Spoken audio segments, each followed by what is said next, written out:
Good evening and welcome to Roundtable. Today we warmly welcome to Roundtable the Cabinet Minister, the Minister of Technology and Research, Professor Tissa Vitarana. Welcome to Roundtable. And you're also the leader of the Lanka Samasamaja Party, and today we are definitely going to focus on the role of science and technology, Honorable Minister, and especially in a era where President has said now the war is over, now our main war is declaring war against economy.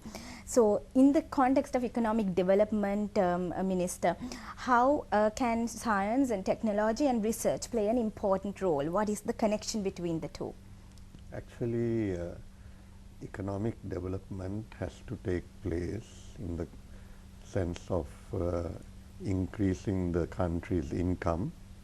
If we can, reducing our expenditure on imports and increasing our exports, and which means that we have to, in the world market, sell our products and services. Now, we have to do this not in isolation, in the context of a global economy which is highly competitive. So we have to compete with other countries which have advanced technologies, some of them richer than us. They have large corporations which are called multinational corporations, which extend across countries, and so it is against their products that our products have to, in the global market, successfully be sold, and that is really the victory that we have to win if we want to have real economic development.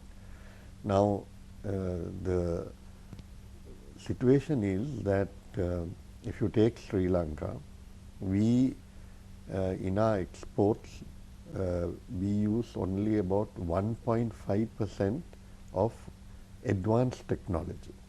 Most of the technology that we use is standard, normal technology, low-grade technology. So if you can give a comparison with another country which is more advanced, now you said 1.5%, yeah, so that we can just directly do a comparison. You see, for instance, Thailand, 27% of their exports are high-end technology, that is advanced technology. Singapore, Malaysia, more than 50% of their exports fall into that category. In the case of Korea, over 70%. And if you look at countries like Japan and in the United States and so on, you find it goes beyond 80%. Whereas ours is only 1.5%. The important fact is that if you use high-level technology, advanced technology, given a certain quantum of money that you are investing, the return is very much more, maybe 10, 20 times more by using advanced technology, more than what you would get by using standard normal technology. So there is a shift in the world towards using more and more advanced technology, and the countries that have more advanced technology in their products, the cost of production comes down, the quality of their products become better, and just as much as you and I, when we go and shop, we try to get the lowest price, best quality goods. We are not going to pay for cheaper, for more expensive things which don't last. So that is really the secret, and we have to make use of more advanced technology in developing our economy. And just to, if you look at the world, the countries can be divided into the rich countries and the poor countries. You know that in, for instance, the United Nations, out of the 192 countries, United States. United Nations, okay, the United Nations organization, of the 192 countries that belong to the United Nations, it's a handful that are rich countries. More than 150 countries are poor countries, and Sri Lanka also falls into that category. Now, you will find that despite globalization, open economy, free trade, the idea was that the countries which are rich now, which were rich then, like Britain, France, Germany, Japan, America, Canada, they got rich by being able to exploit our economies during the colonial era. Now, in the open economy, in this era too, you find, if you look at the UN figures, that the gap between the rich countries and the poor countries has increased. And so the rich countries are getting richer, the poorer countries are getting poorer. And in this situation, you find that there are certain of the poor countries which have been able to become rich countries. Just to give you an example, Korea. Now, Korea in 1960s, their per capita GDP was 84 US dollars. Sri Lanka was 320 US dollars. But last year, our per capita GDP had gone up to $2,200, and we are very proud about it. But Korea went well above 20,000 US dollars and really approached 30,000. So, Minister, how did these countries come up to this? That's right. That's the way they came up is the fact that you find periodically new technology waves sweep the world. And maybe about 30, 40 years ago, the wave of microelectronics and ICT, information communication technology, when they were sweeping the world, Korea capitalized on that.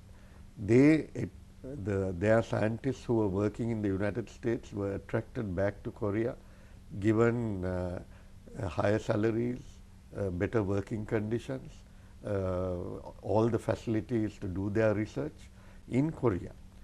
And around them, they made use of those technologies to build factories and put products on the market. For instance, if you look at LG, Samsung, right, and even Hyundai, Kia, those their products are now filling our roads, filling our houses. You know, if the television sets, the mobile phones, all those things come from there. So you are and saying Korea has got rich as a result of that. So you are saying a key fact is the fact that they also got their other expatriate scientists back to the country and supported them to come up with their own industry. That was one of the key They did their own ingredients. research.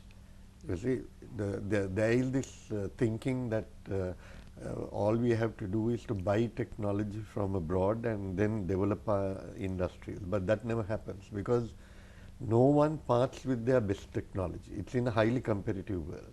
So you'll find that they will give their second best technology. Because they need to retain a competitive advantage. That's right. And it is in that context that the countries that have emerged from poverty, if you look at Taiwan, if you look at Singapore, Malaysia, Thailand is now emerging, they have made use of advanced technology. And it's homegrown. And they do it themselves, and whether it's electronics or biotechnology or any of these advanced technologies, they develop their own capacity to produce goods and services using the advanced technology. Now we missed the bus. When those waves of technology were sweeping the world, we were asleep, right? And in that context, we have been lagging way behind. So what should our role be now, specifically referring to the mandate of your ministry also, that is technology and research? How has Sri Lanka thought about addressing this issue? Yeah, you see, the thing is, firstly, we have to invest more money in science and technology. I am sorry to say that Sri Lanka is one of the countries that invests the least